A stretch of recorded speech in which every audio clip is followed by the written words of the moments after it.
Hi everyone, it's your fairy card maker Lisa here, and in this video I want to discuss this project, which is a pink baby scrapbook album.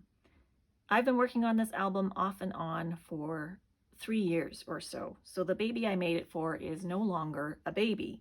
However, I was a little ambitious with making this album, so it has a lot of pages, which means it can hold a lot of photos.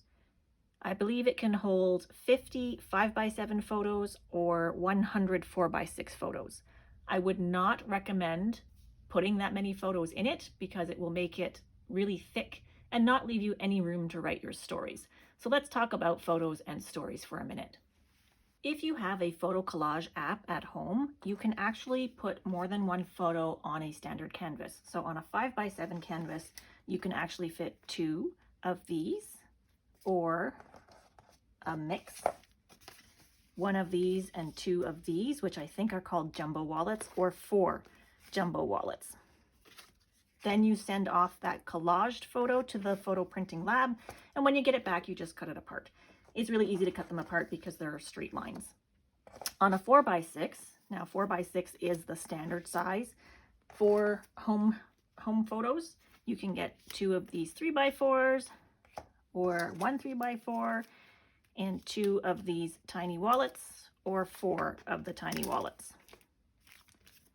The other thing I want to talk about for photos are these sleeves that I have my samples in. I get these from clearbags.ca. Clearbags.ca is in Strathroy, Ontario, Canada. And the number one complaint people make about handmade albums is that there aren't any sleeves to protect your photos from oily fingers over time. So that's where these photo sleeve mounts come in. They are self-adhesive on the back. I'm not sure if you can see the strips of adhesive there. When you order these, if you do want to order these, I believe you need to order them in quantities of 10, which is not too bad. They're fairly inexpensive, but make sure you pay attention to the instructions on the page. I believe they say that the first dimension listed is the opening side. So on a 4x6, you want the opening side to be the 4-inch side, so the short side, and same on the 5x7, you want that to be the short side. I do that so that when I cut them in half, I get one that is a complete pass-through sleeve, and then I get one that has the 3 closed sides. So that allows me to not have to order extra sizes if I'm printing in the half sheets. For the wallets, you'll probably have to buy specific photo sleeves for the wallet-sized photos. I think these are called jumbo wallets, I'm not sure. And then these ones, I happen to have a business card sleeve, which is the right width, but not the right length. I'd have to trim it down, which is fine. Now, if you do cut them in half and trim them down, it does mean that one side is not going to have the self-adhesive border. You'll need to apply your own double-sided adhesive. I'm going to include some with the album as photo squares. So you could put 3 down here or just 1 in each corner, whatever you feel comfortable with. And that way, if you don't buy photo sleeves, you don't want to have the extra expense or trouble to find them, you can just use the photo squares that I include. I will include enough for all the photos that could probably go in this album. So that's what I wanted to talk about for photos, photo sizes, and photo protection. The other thing was stories. We call it journaling in the scrapbooking world. I'm including this felt-tipped pen with my gift. It is archival ink. This is a Sakura Pigma Micron pen. And archival ink means it is fade resistant, especially if you keep it out of sunlight. This way your stories will last a long time. Your memories will be there for years and years and years without fading away and being hard to read. Now, I did include on every page something that you could write on. So sometimes it's just the insert. I would recommend having a photo or a photo collage on the patterned side of the insert and writing your story on the back. So on the back, you can write the whole story of the entire spread. And that way you can get a lot of memories down. And I would even invite family members to write their memories if they're featured in the photo. That way you get a mix of voices for the baby to look back on. I did leave the front cover plain. I thought that was a good place to put an introductory photo to the star of the show, but I would recommend making sure that lots of family members are featured with the baby throughout this album. That way, when you look back, you get to see your family members and loved ones in their younger forms that you might not remember from that time directly yourself, rather than just having an album that's full of my face kind of thing. So if people are going to be featured, then certainly invite them to write some memories down. And don't worry about making mistakes when you're writing things down. We're all human, we're imperfect. I actually found a letter, or my aunt gave me a letter my mom had written when she had just finished high school and was moving on to the next stage of life, and it was really interesting to read it. Really, really nice to touch something she had written long before I was born. Okay, so that's photos and stories. Now let me talk a little bit about the construction of this album for the crafters out there that might be watching this. If you're only interested in the walkthrough of the pages, I've got a separate video on that, and I will link that in the description to this video.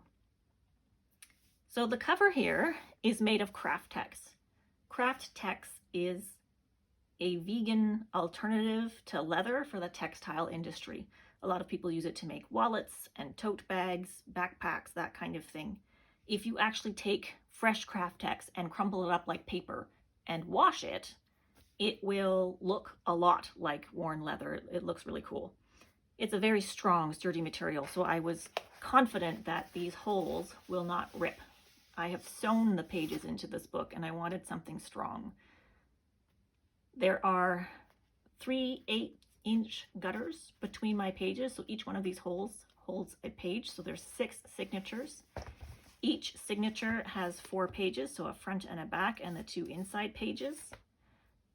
That means there's 24 pages, and then with the inserts being double-sided, there's 12 inserts, so there's 24 of those, which makes the 48 places for 5x7 photos, plus the front and back cover. That makes the 50 that I got before.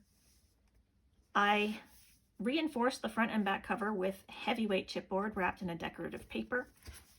That makes the front cover and back cover very sturdy, but I did not put chipboard on the spine because I like this rounded look. It looks like an old world hardcover tome to me, and I like that. It also allows the spine to be flexible so the book sits flat. So when it's open, you can see that it can bend the other way, which allows the book to stay flat when it's open. It doesn't get alligator mouth like some other books do. I mentioned I sewed the signatures in. To do that, I have used ribbon.